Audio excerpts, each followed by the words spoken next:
Welcome to episode 10. I am your host, Summer King.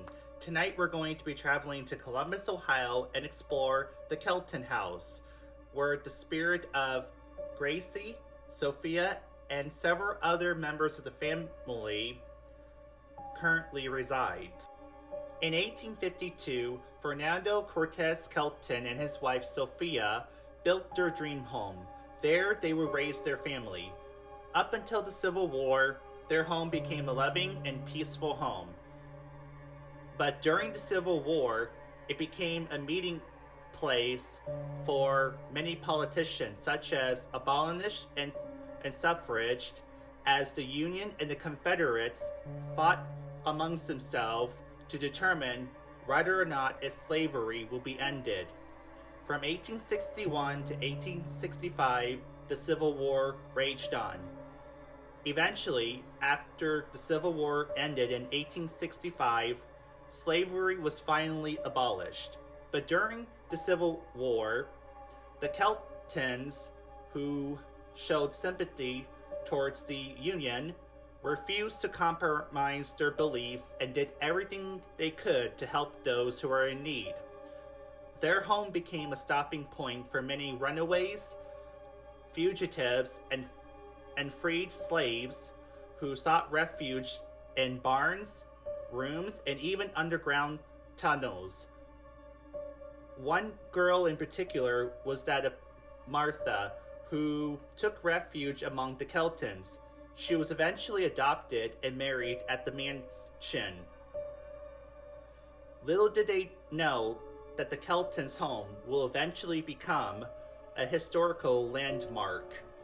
While Martha did in fact escape the Civil War unscathed, ironically, the Keltons did not. Oscar, the oldest son of Fernando Kelton, wanted to play his role in supporting the Union's cause. In 1864, he went into battle with the Union. There, he fought in both Tennessee and Kentucky. However, he soon eventually made the ultimate sacrifice as he was killed in battle. In 1865, Fernando traveled to Mississippi on his horse wagon to collect his son's body. His wagon was caught in a rut, and he was thrown off the wagon, and he landed on his head awkwardly, and was eventually plagued with headaches and dizziness. In 1866, while Fernando Kelton was working in his office, he was plagued with headaches and dizziness. Needing some fresh air, he went out to his balcony to help relieve himself of the headache and the dizziness. However, he lost his balance and fell straight down to the concrete pavement. He was carried back into the house and he later died. His wife Sophia and son survived him by 22 years. Sophia left the house to her son Frank Kelton and his wife Bella, who was a renowned suffrage and was one of the first women to attend Ohio State University.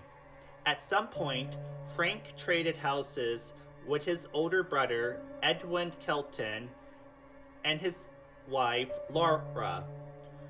There, they raised 5 daughters, one of them being Gracie, one of the oldest daughters, and the last member of the Kelton to ever lived in the house.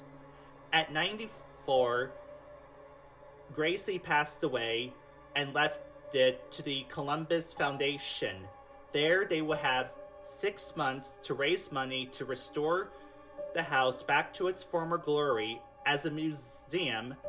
Otherwise, the house will have to be torn down and be replaced with a park. Grace did not want an apartment building standing where the house once stood. Eventually, in 1976, the foundation raised enough money to restore the house back to its original glory and opened it up to tourists as a museum. There to this day, it became as a living and running museum inhabited by the spirit of Gracie and a few other members of her family who passed away in the house. Speaking of ghosts, in 1998, one of the workers closed the museum for the night and was walking to her car. As she was about to get into her car, she spotted what appears to be a woman dressed in black in the window of Gracie's old bedroom.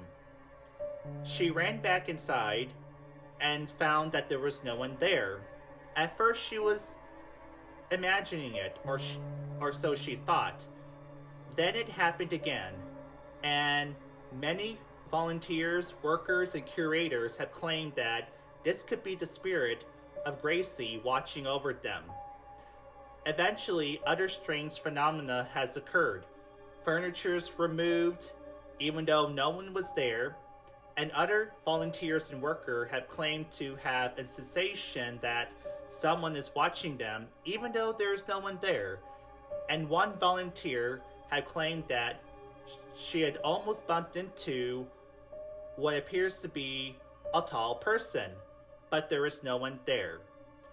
As many visitors, workers, and volunteers and curators have claimed to have many encounters with what appears to be the spirit of the family, it was concluded that while they do not see the ghost, the house is in fact haunted by the spirits of the family who once lived there. Although nothing sinister has occurred, it's just the family watching over the people who come in and out of the house and ensuring that everyone's okay and that the house is well taken care of.